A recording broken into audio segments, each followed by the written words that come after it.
Je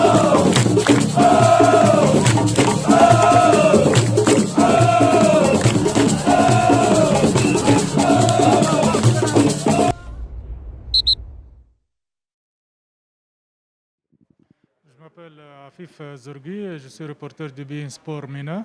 Je suis ici pour 3 semaines couvrir tous les matchs de poule B et 2 matchs de huitième de finale ici, à Bafoussam. Vous êtes là depuis le début de la CAN pour le groupe du Sénégal. D'abord, dites-nous, comment vous avez vécu ce premier tour avec le Sénégal? J'ai vu le premier tour de petites équipes. On a vu plusieurs surprises, plusieurs actions dans ce tournoi. Comme d'habitude, le football africain est toujours, il y a de la compétition, de l'agressivité, de l'ambiance. Tout ça c'est présent jusqu'à maintenant. On a vu de grandes équipes qui ont tenu en échec. On a vu des petits et moyennes équipes qui font le surpris. Et comme ça s'est passé avec le champion, l'équipe de l'Algérie, pendant son deuxième match contre le Guinée équatoriale. Ils ont perdu un but à 0, mais on a vu aussi des autres équipes qui ont fait des bonnes performances, comme le Malawi, comme le Zimbabwe. Jusqu'à maintenant, le premier tour, c'est très excitant, très bon comme niveau du football africain. Ça, c'est mieux pour nous en tant que journalistes pour couvrir la CAN et aussi pour le football africain. Le plus impressionné? Je l'ai dit maintenant, c'est le... Est-ce que parmi ces équipes du groupe B, est-ce qu'il y a une équipe qui vous a le plus impressionné? Concernant le groupe B, on a vu une groupe moyenne. On n'a pas vu une équipe qui domine ces 3 matchs, mais grâce à un seul but sur penalty, on a vu le Sénégal première dans leur poule. C'est grâce à la victoire du Zimbabwe contre la Guinée. Mais jusqu'à maintenant, l'équipe de Aliou Cissé a géré la situation avec les blessures, avec le Covid et tout, mais on n'a pas des excuses pour le huitième de finale, pour rentrer à leur meilleur niveau, pour revoir le beau visage, le vrai visage de Sénégal.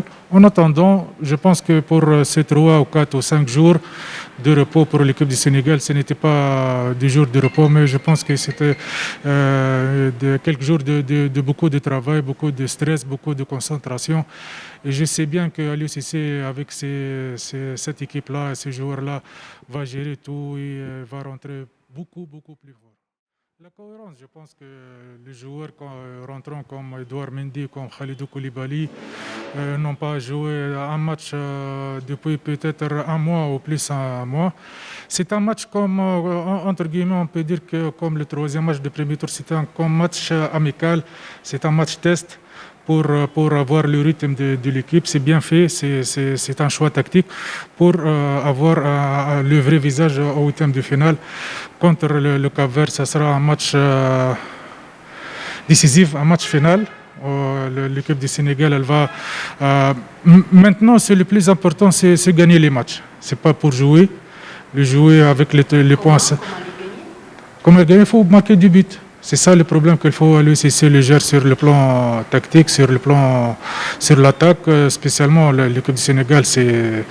Ils ont marqué qu'un seul but, mais c'est par pénalty. Peut-être il va faire des changements. On attend. Est-ce que parce que Aliou Cissé est à la hauteur, il peut conduire cette équipe?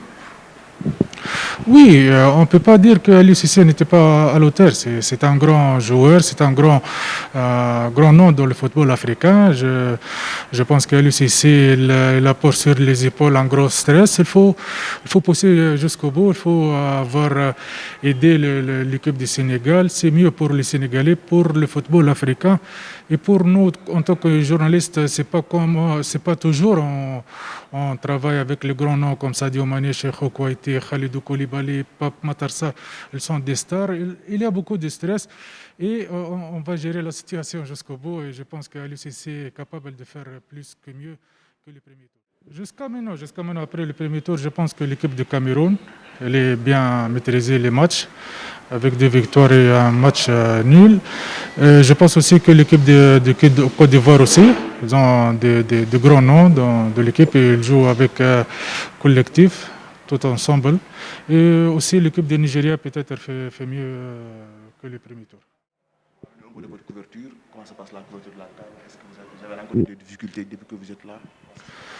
Non, non, non, il n'y a pas de difficulté. Moi, j'arrive de la Tunisie, on est dans le même continent. J'ai habitué de couvrir des compétitions ici en Afrique.